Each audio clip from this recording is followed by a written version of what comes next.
সমুদ্রের গভীরতা, পদার্থের কণা, প্রাণের সার্থকতা। যা ছিল অজানা, যা ছিল অদেখা, বিজ্ঞানের আলোয় সব হলো শেখা। আবিষ্কার, গবেষণা, যুক্তির বিন্যাস, সত্যের সন্ধানে নেই কোনো আশ্বাস। মাননীয় মডারেটর, উপস্থিত বিজ্ঞ বিচারক মণ্ডলী ও আমার প্রতিপক্ষ দলের বন্ধুরা এবং যারা দেখছেন, সবাইকে আন্তরিক শুভেচ্ছা ও সালাম। আসসালামু আলাইকুম। ধন্যবাদ মাননীয় মডারেটর, আমাকে বক্তব্য প্রদানের সুযোগ করে দেওয়ার জন্য। আজকের বিতর্কের বিষয় নির্ধারণ করা হয়েছে শিক্ষা প্রতিষ্ঠানে আধুনিক বিজ্ঞানাগার নিশ্চিত করাই বিজ্ঞান শিক্ষা প্রসারের মূল চাবিকাঠি। বাস্তবতার প্রেক্ষাপটে দাঁড়িয়ে আমি এবং আমার দল এর পক্ষে অবস্থান করছি। মাননীয় মডারেটর, আমি প্রথমেই আজকের বিতর্কের বিষয় সংজ্ঞায়িত করছি। মাননীয় মডারেটর, শিক্ষা প্রতিষ্ঠান বা শিক্ষাদানের কেন্দ্র হিসাবে কাজ করে, যেখানে শিক্ষকদের তত্ত্বাবধানে শিক্ষার্থীরা জ্ঞান লাভ করে। মাননীয় মডারেটর, আধুনিক বলতে আমরা বর্তমান সময় বা আধুনিক যুগের নতুন বা সাম্প্রতিক সময়ের পদ্ধতি ধারণাকে বুঝে থাকি। মাননীয় মডারেটর, বিজ্ঞানাগার হলো এমন একটি স্থান যেখানে বিজ্ঞান বিষয়ক বিভিন্ন ধরনের পরীক্ষা নিরীক্ষা, গবেষণা ও শিক্ষা দেওয়া হয়। নিশ্চিত করা বলতে আমরা বুঝে থাকি কোনো কিছুকে সত্য বা সঠিক প্রমাণ করা। বিজ্ঞ বিচারক মণ্ডলী, মাননীয় মডারেটর, বিজ্ঞান শব্দটি ল্যাটিন শব্দ সায়েন্টিয়া থেকে ইংরেজি সায়েন্স শব্দটি এসেছে, যার অর্থ হচ্ছে জ্ঞান। বাংলা ভাষায় বিজ্ঞান শব্দটির অর্থ হচ্ছে বিশেষ জ্ঞান। মাননীয় মডারেটর, বিজ্ঞ বিচারক মণ্ডলী, বিজ্ঞান সম্পর্কে টমাস হবস বলেন, বিজ্ঞান হলো পরিণতির জ্ঞান এবং একটি তথ্যের উপর তথ্যের নির্ভরতা।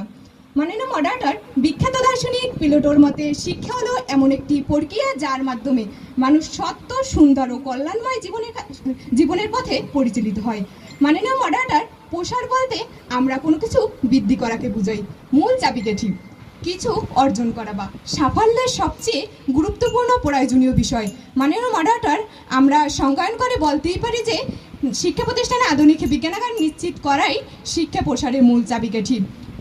প্রতিপক্ষ বন্ধুরা, আপনারা আজকের বিতর্কের বিষয়টি থেকে লক্ষ্য করলে দেখতে পাবেন যে শিক্ষা প্রতিষ্ঠানে বিজ্ঞানাগার নিশ্চিত করাই হচ্ছে মূল চাবিকাঠি। এখানে নিশ্চিত করাই ই প্রত্যয় যুক্ত রয়েছে, সেখানে ই প্রত্যয় যুক্ত রয়েছে, সেখানে একমাত্র আধুনিক বিজ্ঞানাগারকে গুরুত্ব দেওয়া হয়েছে। তাই আমরা বলতেই পারি যে একমাত্র বিজ্ঞানাগার নিশ্চিত করলেই শিক্ষা প্রতিষ্ঠানে বিজ্ঞান প্রসারের মূল চাবিকাঠি হবে। ধন্যবাদ মাননীয় মডারেটর, ধন্যবাদ বিজ্ঞ বিচারক মণ্ডলী, ধন্যবাদ সকলকে।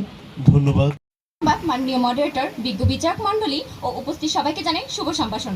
মাননীয় মডারেটর, আজকের বিতর্কের মূল বিষয় শিক্ষা প্রতিষ্ঠানে আধুনিক বিজ্ঞানগার নিশ্চিত করাই বিজ্ঞান শিক্ষা প্রসারের মূল চাবিকাঠি।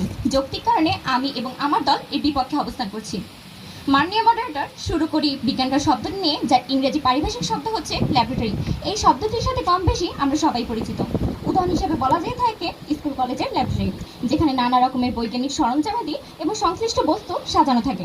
বিজ্ঞান জগতের বিভিন্ন পরীক্ষা এর মাধ্যমেই সাধন করা হয়ে থাকে। কিন্তু কেউ কিভাবে বৈজ্ঞানিক পরীক্ষা সম্পন্ন করবে যদি সে বিজ্ঞান সম্বন্ধেই না জানে? সে কিভাবে বিজ্ঞানকার মধ্যকার সরঞ্জামগুলিকে অনুধাবন করবে যদি সে বৈজ্ঞানিক তত্ত্বগুলো সম্পর্কে অজ্ঞাত থাকে? আবার বিজ্ঞান শিক্ষা প্রসার বলতে বোঝানো হয়েছে শিক্ষার্থীদের বিজ্ঞানের প্রতি আগ্রহ, মন মানসিকতা এবং গবেষণামূলক বাস্তব জীবন বিজ্ঞান চর্চার বিকাশ। আর চাবিকাঠি মানে একমাত্র প্রধান উপায় বা মূল নির্ধারক কারণ। মাননীয় মডারেটর, এই সংজ্ঞার আলোকে আমরা বলতে চাই যে শিক্ষা প্রতিষ্ঠানে বিজ্ঞানগার থাকা উপকারী হলো একে বিজ্ঞান শিক্ষা প্রসারের মূল চাবিকাঠি বলা একেবারেই যুক্তিসঙ্গত নয়। মাননীয় মডারেটর, প্রাচীন যুগের দিকে তাকালে আমরা দেখতে পাই তখনকার বিজ্ঞানীরা পরীক্ষানাগার ছাড়াই তাদের চিন্তাশক্তি অনুধাবন ক্ষমতা দিয়ে অজানা রহস্য উন্মোচন করেছেন। চার্লস ডারউইন তার on the origin of species বইটি লিখেছিলেন তার সম্পূর্ণ অভিজ্ঞতার উপর ভিত্তি করে, কোনো ল্যাবের পরীক্ষার মাধ্যমে নয়। আবার স্যার আইজ্যাক নিউটন 1665 সালে নিজের বাগানে আপেল পড়তে দেখে চিন্তা করতে গিয়ে মহাকর্ষ সূত্রটি আবিষ্কার করেন, এবং কোনো প্রকৃতি নয় বরং প্রকৃত পর্যবেক্ষণই ছিল তাদের প্রকৃত বিজ্ঞানগার। মাননীয় মডারেটর, প্রতিপক্ষ বলছেন একমাত্র আধুনিক বিজ্ঞানগারই বিজ্ঞান শিক্ষার মূল চাবিকাঠি। তাহলে কি নিউটন, আইনস্টাইন ও গ্যালিলিও কিংবা ডারউইনের মতো বিজ্ঞানীরা ভুল ছিলেন? জানতে চাই প্রতিপক্ষের কাছে।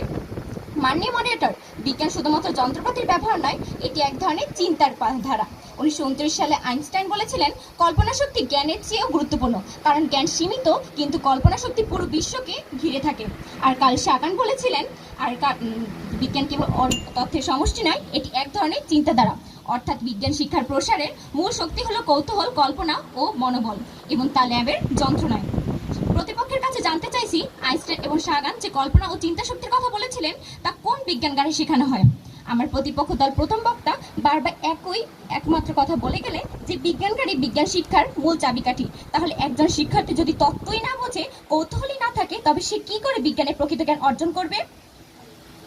মাননীয় মডারেটর, আমরা অস্বীকার করছি না যে আধুনিক বিজ্ঞানকার দরকার নেই, তবে বিজ্ঞানকে কেবল সহায়ক উপাদান মাত্র, মূল চাবিকাঠি নয়। মাননীয় মডারেটর, বিজ্ঞান প্রসারিত হয় তখনই যখন একজন শিক্ষার্থী প্রশ্ন করতে শেখে, ভাবতে শেখে, জ্ঞান আহরণ করতে শেখে এবং তাদের এই চিন্তার দরজা খুলে দিতে পারে না একজন প্রশিক্ষিত শিক্ষক, কোনো বিজ্ঞানাগার নয়। যেখানে চিন্তা থেমে যায় সেখানে বিজ্ঞানও থেমে যায়, হোক না তার যতই আধুনিক বিজ্ঞানকার। প্রতিপক্ষের একপাক্ষিক ও অতিরঞ্জিত ধারণা সম্পূর্ণ অযৌক্তিক। সবাইকে ধন্যবাদ। বক্তব্য উপস্থাপন করবে মোহাম্মদ ওবায়দুল ইসলাম। মাননীয় মডারেটর, বিজ্ঞ বিচারক মণ্ডলী এবং প্রিয় প্রতিপক্ষ এবং উপস্থিত সকলকে আমাদের পক্ষ থেকে আন্তরিক শুভেচ্ছা ও সালাম। মাননীয় মডারেটর, বর্তমানে ফোর্থ ইন্ডাস্ট্রিয়াল রেভলিউশনের যুগে শিক্ষা কেবল বইয়ের পথে সীমাবদ্ধ নয়, এর জন্য প্রয়োজন ব্যবহারিক প্রয়োগ। আর সেটা যদি হয় বিজ্ঞান শিক্ষা, তাহলে আমাদের অবশ্যই প্রত্যেকটি শিক্ষা প্রতিষ্ঠানে আধুনিক বিজ্ঞানাগার অবশ্যই তৈরি করতে হবে। মাননীয় মডারেটর, আমি মনে করি বই পড়ে মুখস্থ করে যায়, কিন্তু ব্যবহারিক প্রয়োগের জন্য প্রয়োজন আধুনিক বিজ্ঞানাগার। কারণ আধুনিক বিজ্ঞানাগারই পারে পাঠ্যবইকে বাস্তবিক রূপ দিতে এবং শিক্ষার্থীদের ভয় ও জটিলতা দূর করতে, পরীক্ষা ও নিরীক্ষার মাধ্যমে শিক্ষার্থীদের দক্ষতা তৈরি করতে এবং উদ্ভাবনী শক্তি তৈরি করতে এবং পেশাগত ভবিষ্যৎ তৈরি করতে। মাননীয় মডারেটর, তাই আমি মনে করি দেশের প্রত্যেকটি মাধ্যমিক বিদ্যালয়, প্রাথমিক বিদ্যালয়, মাধ্যমিক বিদ্যালয়, উচ্চ মাধ্যমিক এবং বিশ্ববিদ্যালয় পর্যায়ে অবশ্যই আধুনিক বিজ্ঞানাগার নিশ্চিত করা অত্যন্ত গুরুত্বপূর্ণ। মাননীয় মডারেটর, আমরা যদি লক্ষ্য করি তাহলে দেখতে পাই যে দেশ এবং বিদেশের বড় বড় বিজ্ঞানী যেমন স্যার জগদীশ চন্দ্র বসু, তিনি পদার্থবিজ্ঞান, উদ্ভিদ বিজ্ঞান এবং বেতার তরঙ্গের জন্য জনক, এছাড়া ডক্টর কুদরতি খোদা যিনি অনেক আবিষ্কার করেছেন, তাছাড়া আইজ্যাক নিউটন যিনি বল ও গতি, তাছাড়া আলোক বিজ্ঞানের জনক, তাছাড়া রয়েছে চিকিৎসা ক্ষেত্রে আমাদের রয়েছে আলেকজান্ডার ফ্লেমিং, যিনি অ্যান্টিবায়োটিক আবিষ্কার করেছেন। মাননীয় মডারেটর, আমরা মনে করি এই সকল বিজ্ঞানীদের উত্থান হয়েছিল সেই বিদ্যালয়ের বিজ্ঞানাগার বা ল্যাবরেটরি থেকে। মাননীয় মডারেটর, এছাড়া আমরা যদি উন্নত বিশ্বের দিকে লক্ষ্য করি তাহলে দেখতে পাই যে তারা আমাদের থেকে বিজ্ঞান এবং প্রযুক্তিতে অনেক গুণ এগিয়ে রয়েছে। তার কারণ হচ্ছে তারা প্রাথমিক পর্যায় থেকে তাদের শিক্ষা প্রতিষ্ঠানগুলোতে আধুনিক বিজ্ঞানাগার নিশ্চিত করেছে। তার বাস্তব উদাহরণ হচ্ছে যুক্তরাজ্যের অক্সফোর্ড ইউনিভার্সিটি, ক্যামব্রিজ ইউনিভার্সিটি, জাপানের টোকিও ইউনিভার্সিটি, চীনের পেকিং ইউনিভার্সিটি। তাই মাননীয় মডারেটর, তাই মনে করি দেশের প্রত্যেকটি শিক্ষা প্রতিষ্ঠান আধুনিক বিজ্ঞানাগার নিশ্চিত করা অত্যন্ত গুরুত্বপূর্ণ। আমার প্রতিপক্ষ টিম একটি প্রশ্ন করেছে যে বিজ্ঞানীরা তাদের নিউটনের মাথায় আপেল পড়েছে, দেন সেখান থেকে তারা আবিষ্কার করেছে। কিন্তু আমাদের একটা কথা ভুলে গেলে চলবে না যে কাজী নজরুল, রবীন্দ্রনাথরা শতকে একবার জন্মে। সো সেজন্য যদি আমরা বিজ্ঞান শিক্ষাকে বন্ধ করে দিই, শুধু ওইটার উপর নির্ভর করি, তাহলে আমরা প্রবলভাবে দেশকে এবং বিশ্বকে ভবিষ্যতে এগিয়ে নিতে পারবো না। সেজন্য আমাদের উচিত আমাদের শিক্ষা প্রতিষ্ঠানগুলোতে আধুনিক বিজ্ঞানাগার নিশ্চিত করা। তাছাড়া আমাদের দেশে এবং লক্ষ্য করলে দেখা যায় যে হাজার হাজার যুবক এবং যুবতী রয়েছে যারা আধুনিক সুযোগ সুবিধার অভাবে তাদের প্রতিভাকে যথাযথভাবে উপস্থাপন করতে পারতেছে না। তাই আমাদের দেশের সরকার এবং অর্গানাইজেশন সেগুলোর উচিত প্রত্যেকটি শিক্ষা প্রতিষ্ঠান আধুনিক বিজ্ঞানাগার নিশ্চিত করা। আমার প্রতিপক্ষ টিমের প্রতি আমার একটা প্রশ্ন রইল যে আধুনিক শিক্ষা প্রতিষ্ঠান আধুনিক বিজ্ঞানাগার নিশ্চিত করা স্যার, আমরা কিভাবে আমাদের শিক্ষার্থীদেরকে বিজ্ঞানী, ইঞ্জিনিয়ার এবং ডাক্তার বানাবো এবং তাদেরকে উৎসাহিত করবো? আমার প্রিয় প্রতিপক্ষের প্রতি আমার আরেকটি প্রশ্ন রয়েছে যে আধুনিক বিজ্ঞানাগার স্যার কিভাবে আমরা আমাদের শিক্ষার্থীদেরকে শেখাবো যেখানে বই পড়া মুখস্থ নির্ভর নয়? ধন্যবাদ। মাননীয় মডারেটর, যন্ত্রের ঝলক নয়, চিন্তার দীপ্তি চাই। মননীগড়ে বিজ্ঞান, ল্যাব নয় ভাই। মাননীয় মডারেটর, চলছে বিতর্ক। বিষয়, শিক্ষা প্রতিষ্ঠানে আধুনিক বিজ্ঞানাগার প্রতিষ্ঠা করাই বিজ্ঞান শিক্ষা প্রসারের মূল চাবিকাঠি। যৌক্তিক কারণেই আমি এবং আমার দল এর বিপক্ষে অবস্থান নিচ্ছি।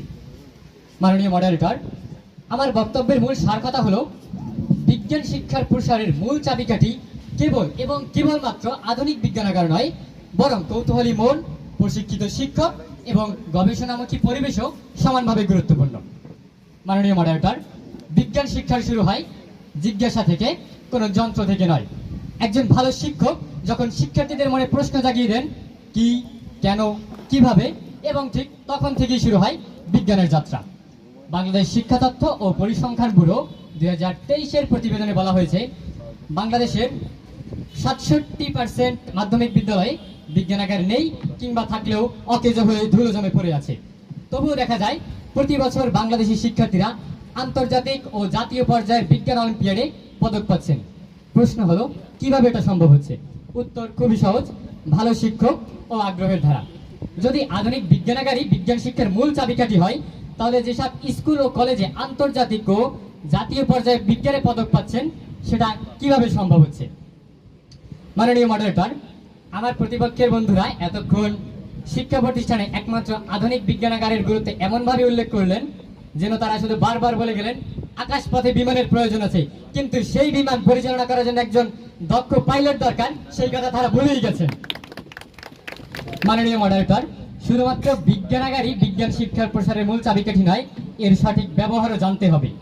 বাংলাদেশের 2024 সালের মাধ্যমিক শিক্ষার মানোন্নয়ন প্রকল্পের জরিপে দেখা যায় যেসব স্কুলে বিজ্ঞানাগার আছে সেখান থেকে মাত্র 35% স্কুলে বিজ্ঞানাগারের সঠিক ব্যবহার করা হয়। বাকি 65% স্কুলে হয়তো ল্যাব বন্ধ, নয়তো ধুলো জমা আছে, নয়তো প্রশিক্ষিত শিক্ষক নেই। একটি বিজ্ঞানাগার চালানোর জন্য যদি প্রশিক্ষিত শিক্ষকই না থাকে তাহলে সেই বিজ্ঞানাগারের গুরুত্বই কতটুকু? মাননীয় মডারেটর, ধরুন একটি বিজ্ঞানাগারে আমার প্রতিপক্ষের বন্ধুরা টেলিস্কোপ দেখলেন, কিন্তু সেই টেলিস্কোপের ব্যবহার তারা জানেন না কিংবা কোনো শিক্ষকের কাছ থেকে শিখেননি, তাহলে সেই টেলিস্কোপ দিয়ে তারা কি করবেন তা জানতে চাইছি প্রতিপক্ষের কাছে। মাননীয় মডারেটর, আজকের যুগের শিক্ষার্থীরা পিএইচডি সিমুলেশন, খান একাডেমি কিংবা ন্যাশনাল ডিজিটাল লাইব্রেরি অফ বিডিএর মাধ্যমে অনলাইনে পদার্থ রসায়ন বা জীববিজ্ঞানের অনুশীলন করতে পারে। তাহলে কেবল আধুনিক বিজ্ঞানাগারে যে মূল চাবিকাঠি, এটা বলা কি আদৌ যৌক্তিক? যদি বিজ্ঞানকে তারা তত্ত্বকেন্দ্রিক এবং একমাত্র পাঠ্য বইয়ের বিষয় করে ফেলেন তাহলে এটা অবশ্যই সম্ভব, কিন্তু তাদের মনে রাখতে হবে এই যে পাঠ্য বইয়ের বিষয়গুলো, এগুলো বিশ্লেষণ করার জন্য তাদের একজন প্রশিক্ষিত শিক্ষকের দরকার আছে, কিন্তু তারা সেই শিক্ষককেই অস্বীকার করছেন। তাহলে তারা শিক্ষককে অস্বীকার করে বিজ্ঞানের কতটুকু উন্নতি করবে জানতে চাইবো প্রতিপক্ষের কাছে। মাননীয় মডারেটর, ধন্যবাদ মঞ্চে উপবিষ্ট বিজ্ঞ বিচারক মণ্ডলী এবং শুভেচ্ছা জানাচ্ছি আমার প্রিয় বিতার্কিক বন্ধুরা এবং মঞ্চে উপবিষ্ট সকল দর্শকদের।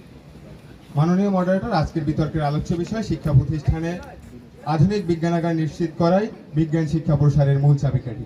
অত্যন্ত যুক্তিসঙ্গত কারণে আমি এবং আমার দল এর পক্ষে দৃঢ়ভাবে অবস্থান করছি। মাননীয় মডারেটর, বিজ্ঞানের জগতে বাস্তব প্রয়োগই হলো আসল শিক্ষা। তত্ত্বের সঙ্গে পরীক্ষার সংযোগ যদি না ঘটে বিজ্ঞান হয়ে পড়ে তখনই নিস্তেজ। তাই আমরা দৃঢ়ভাবে বিশ্বাস করি শিক্ষা প্রতিষ্ঠানে আধুনিক বিজ্ঞানাগারই পারে বিজ্ঞান শিক্ষাকে জীবন্ত ও আকর্ষণীয় করে তুলতে।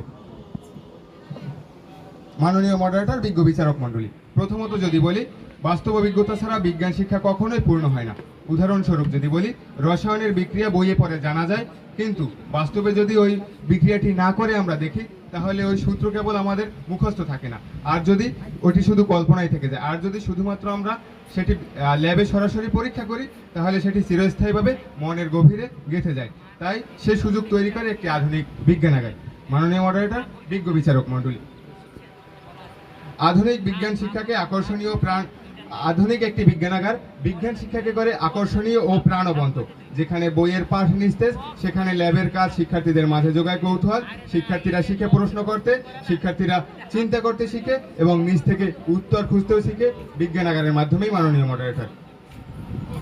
মডারেটর, বিজ্ঞ বিচারক মণ্ডলী, বিজ্ঞানে যারা অমর হয়ে আছেন আইনস্টাইন, স্যার জগদীশ চন্দ্র বসু, তারা কিন্তু কেবল কেউই বই পড়ে কিংবা কল্পনার মাধ্যমে এত বড় পর্যায়ের বিজ্ঞানী হয়ে ওঠেনি। তাদের সূচনা কিন্তু হয়েছিল একটি আধুনিক বিজ্ঞানাগারের পরীক্ষাগার থেকে। তাই আমরা দৃঢ়ভাবে বিশ্বাস করি শিক্ষা প্রতিষ্ঠানে আধুনিক বিজ্ঞানাগারে পারে একটি জাতিকে বিজ্ঞান শিক্ষার মূল শিখরে পৌঁছানোর মূল চাবিকাঠি হিসেবে ব্যবহৃত হতে। মাননীয় মডারেটর, বিজ্ঞ বিচারক মণ্ডলী, বিশ্বমানের প্রতিযোগিতায় টিকে থাকতে হলে আধুনিক ল্যাব অপরিহার্য। উন্নত বিশ্বের স্কুলগুলোতে বিজ্ঞানাগার বাধ্যতামূলক, কারণ তারা জানে ভবিষ্যৎ গড়ে ওঠে বৈজ্ঞানিক চিন্তার উপর, কোনো কল্পনার উপর নয় এবং মুখস্থ বিদ্যার উপর নয়। মাননীয় মডারেটর, বিজ্ঞ বিচারক মণ্ডলী, আমরা যদি খ্যাতিমান বিজ্ঞানীদের দিকে তাকাই, sir Jagadish Chandra Basu, Isaac Newton কিংবা স্টিফেন হকিং, তাদের সবার গল্পে কিন্তু এক জায়গায় মিল রয়েছে। তারা সকলেই শুরু করেছিলেন একটি ছোট্ট বিজ্ঞানাগার থেকে। তাদের কিন্তু শুরুটা ওই নিউটনের যে একটি প্রকৃতির মাধ্যমে, সেটি কিন্তু সবার ক্ষেত্রেই হয়নি এবং ওটি কিন্তু আসে শুধুমাত্র শতকে একবার, ওটি যেটি আমার দ্বিতীয় বক্তা ইতিমধ্যেই বলে গিয়েছেন। মাননীয় মডারেটর, আমার দ্বিতীয় বক্তা প্রতিপক্ষ বন্ধুদের নিকট কিছু প্রশ্ন রেখেছিলেন, কিন্তু আমরা আশাহত হয়েছি তাদের প্রশ্নের উত্তরগুলো না পেয়ে। মাননীয় মডারেটর, বিজ্ঞ বিচারক মণ্ডলী, 50 বছর আগে উন্নয়নের মাপকাঠিতে যে দেশগুলো আমাদের কাতারে ছিল, যেমন থাইল্যান্ড, ভিয়েতনাম, থাইল্যান্ড, ভিয়েতনাম এই ধরনের দেশগুলো তারা আজ কিন্তু তাদের শিক্ষা প্রতিষ্ঠানগুলোতে আধুনিক বিজ্ঞানাগার নিশ্চিত করার মধ্য দিয়েই তারা উন্নয়নের মাপকাঠিতে আমাদের থেকে অনেক দূর এগিয়ে গেছে। মাননীয় মডারেটর, তাই আমরা বিশ্বাস করি বিজ্ঞানাগারবিহীন বিজ্ঞান শিক্ষা হলো বীজ ছাড়া গাছ, বিদ্যুৎহীন ভাল্ব আর প্রাণহীন জ্ঞান। তাই আসুন আমরা সকলে কণ্ঠ কণ্ঠ মিলিয়ে বলি, আর একটি আধুনিক বিজ্ঞানাগারই পারে একটি জাতির বিজ্ঞান শিক্ষা প্রসারের মূল চাবিকাঠি হাতে। ধন্যবাদ মাননীয় স্পিকার, ধন্যবাদ সবাইকে। বিজ্ঞান মানে প্রশ্ন করা, যন্ত্র কিংবা আসবাব নয়, মেধা ও মনই বিজ্ঞানের আসল উপকরণ। মাননীয় মডারেটর, আপনাকে ধন্যবাদ আমাকে সুযোগ করে দেওয়ার জন্য। বিতর্ক চলছে, বিতর্কের বিষয় শিক্ষা প্রতিষ্ঠানে আধুনিক বিজ্ঞানাগার নিশ্চিত করাই বিজ্ঞান শিক্ষা প্রসারের মূল চাবিকাঠি। মাননীয় মডারেটর, এতক্ষণ হয়তো মনে হলো কোনো তামিল সিনেমা উপভোগ করছি, যেখানে নায়কের সংস্পর্শ পাওয়ার আগেই উড়ে যায় তার সামনে থাকা গাড়ি, আর তা দেখে হাততালি দেয় কতিপয় মানুষ। প্রতিপক্ষের বন্ধুরা ইনিয়ে বিনিয়ে ছলে বলে কলে কৌশলে বোঝাতে চেয়েছেন বিজ্ঞানাগারই নাকি বিজ্ঞান শিক্ষার প্রাণ। তবে প্রশ্ন রাখতে চাই, আর্কিমিডিস কিংবা গ্যালিলিও থেকে শুরু করে আধুনিক বিজ্ঞানের স্টিফেন হকিং, তারা কি আধুনিক বিজ্ঞানাগারে বসে তাদের তত্ত্ব উদ্ভাবন করেছিলেন? আশা করি উত্তর দিয়ে যাবেন। মাননীয় মডারেটর, বিজ্ঞান শিক্ষা প্রসারের মূল চাবিকাঠি কি, এগুলো নিয়ে আমার দ্বিতীয় বক্তা বিস্তারিতভাবে আলোচনা করেছেন। আশা করি তখন তারা এরোপ্লেন মোডে ছিলেন, সেই জন্য কথাগুলো ভালোভাবে রিয়েলাইজ করতে পারেনি। একটি প্রতিষ্ঠানের বিজ্ঞানাগার থাকতে পারে, কিন্তু যদি শিক্ষক কতক্ষণ শিক্ষার্থীদেরকে কৌতূহলী হতে না শেখান, তাহলে সেই বিজ্ঞানাগার কেবল ধুলো পড়া যন্ত্রের সমাহার। আর আমার প্রতিপক্ষ বন্ধুরা সেই শিক্ষককেই বারবার স্কিপ করার চেষ্টা চালিয়েছেন। মাননীয় মডারেটর, বিজ্ঞান যে স্তম্ভের উপর দাঁড়িয়ে আছে তা হলো গণিত, যেটাকে বলা হয় সকল বিজ্ঞানের রানী। কিন্তু বিজ্ঞ প্রতিপক্ষের কাছে প্রশ্ন রাখতে চাই, আমি যদি একজন গণিতবিদ হতে চাই, তাহলে আমাকে প্রতিদিন কত ঘন্টা করে ল্যাবে বসে কাটাতে হবে? আশা করি উত্তর দিয়ে যাবেন। মাননীয় মডারেটর, আমরা কিন্তু কখনো বলিনি যে আধুনিক বিজ্ঞানাগার গুরুত্বপূর্ণ নয়, আমরা শুধু এটাকে বলেছি মূল চাবিকাঠি নয়। বিজ্ঞানের দরজা খুলতে একটি চাবির মাত্র সন্ধান করা, কিন্তু বিজ্ঞানের দরজায় বাস্তবে চাবির সংখ্যা অসংখ্য। একটি চাবি শিক্ষক, একটি চাবি শিক্ষা ব্যবস্থা, একটি চাবি ল্যাব, একটি চাবি শিক্ষার্থীদের আগ্রহ, আর একটি চাবি প্রযুক্তির ব্যবহার ও গবেষণার সুযোগ। বিজ্ঞানের বেসিক না জেনে ল্যাব করতে যাওয়া মানে উত্তাল সমুদ্রে সাঁতার না জেনে নৌকা চালানোর মতো। তখন বলতেই হয় সুকুমার রায় সেই কথা, আপনার জীবনে 16 আনাই বৃথা। বিজ্ঞ প্রতিপক্ষ, এতক্ষণ বিজ্ঞানাগারের বানানো ফুলটি ঠিকই ছুড়ে দিলেন আমাদের দিকে, কিন্তু ফুলের সাথে যে টপটিও ছুড়ে মারলেন সেদিকে তো খেয়ালই করলেন না। প্রতিপক্ষের বন্ধুরা বললেন ল্যাব না থাকলে বিজ্ঞান কল্পনায় থেমে যায়, কিন্তু কল্পনায় যদি বিজ্ঞানের প্রথম ধাপ, এখান থেকে বরং বিজ্ঞানের যাত্রা শুরু হয়। কল্পনায় যদি না থাকতো, তাহলে আইনস্টাইন কিভাবে আপেক্ষিকতার থিওরি দিতেন? থিওরি অফ রিলেটিভিটি তো আর সোডিয়াম হাইড্রোক্সাইড ও সালফিউরিক অ্যাসিডের বাই প্রোডাক্ট না, তো দিলাম আর পেয়ে গেলাম। প্রকৃতপক্ষে এটা one of the most complex theory in the universe. এটা কিন্তু এসেছে মানুষের মগজ থেকে, অজানাকে জানা, কৌতূহলকে ছুঁয়ে দেখার বাসনা থেকে। মাননীয় মডারেটর, বিজ্ঞান শিক্ষা প্রসারের মূল চাবিকাঠি যদি একটি মাত্র হতে হয়, তবে তা হবে প্রশিক্ষিত শিক্ষক, কৌতূহল নির্ভর শিক্ষা এবং বাস্তব ভিত্তিক পাঠদানের সমষ্টি। ল্যাব সেই তালিকায় একটি ধাপ মাত্র, কখনোই প্রধান নয়। কারণ ল্যাব তৈরি করে সরঞ্জাম, কিন্তু চিন্তা ও কৌতূহল তৈরি করে গবেষক, তৈরি করে বিজ্ঞানী, তৈরি করে বিজ্ঞানের নতুন শাখা, তৈরি করে একজন আলবার্ট আইনস্টাইন, তৈরি করে একজন নিকোলা টেসলা। আর আমার বিজ্ঞ প্রতিপক্ষ যে বিষয়টা বললেন যে নিউটনের সময় নাকি আধুনিক বিজ্ঞান ছিল, তখন আপনাকে বলতে চাই তখন আধুনিক বিজ্ঞান ছিল না, তখন শুধুমাত্র বিজ্ঞানের ভিত্তিপ্রস্তর ওই সময় স্থাপন হয়েছে। আর ক্যালকুলাস যে আবিষ্কার করছেন সেটাও কিন্তু তার ল্যাবে বসে না। সুতরাং মাননীয় মডারেটর, আপনাকে ধন্যবাদ সবাইকে। মাননীয় মডারেটর, আপনাকে আবারও ধন্যবাদ। মাননীয় মডারেটর, আমরা খুবই দুঃখজনক হলেও লক্ষ্য করছি যে বারবার শুধুমাত্র আমাদের প্রতিপক্ষের বন্ধুরা শুধুমাত্র বারবার কেন যেন তারা আইনস্টাইনের উদাহরণটি নিয়ে আসছেন।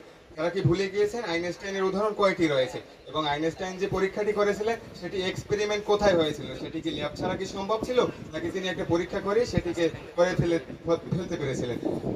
মাননীয় মডারেটর, বিজ্ঞ বিচারক মণ্ডলী, এছাড়াও আরেকটি কথা বলেছেন আমার প্রতিপক্ষের বন্ধুরা, সেটি হচ্ছে যে বিজ্ঞানাগার আছে কিন্তু অনেক জায়গায় দক্ষ শিক্ষক কিংবা টেকনিশিয়ান নাই। এক্ষেত্রে আমরা বলতে চাই, যদি শুধুমাত্র একটি যন্ত্রপাতি থাকে, সেখানে যদি দক্ষ শিক্ষক না থাকে, তাহলে তো ওটি পরিপূর্ণ একটি আধুনিক বিজ্ঞানাগার হয়ে ওঠে না। এটি কি তারা বুঝতে ভুল করেছেন, নাকি তখন ভাইব্রেট মোডে ছিলেন, আমার জ্ঞাত নয়। মাননীয় মডারেটর, বিজ্ঞ বিচারক মণ্ডলী, তাছাড়া তারা আরও বলেছিলেন যে আমাদের দেশে অনেক জায়গায় বিজ্ঞানাগার না থাকা সত্ত্বেও আমাদের বিভিন্ন শিক্ষার্থীরা আন্তর্জাতিক পর্যায়ে বিভিন্ন পুরস্কার পাচ্ছেন, অলিম্পিয়াডে বিভিন্ন তারা পুরস্কার অর্জন করছেন। তারা কি ভুলে গিয়েছেন আমাদের এই সংখ্যাটা কত সীমিত?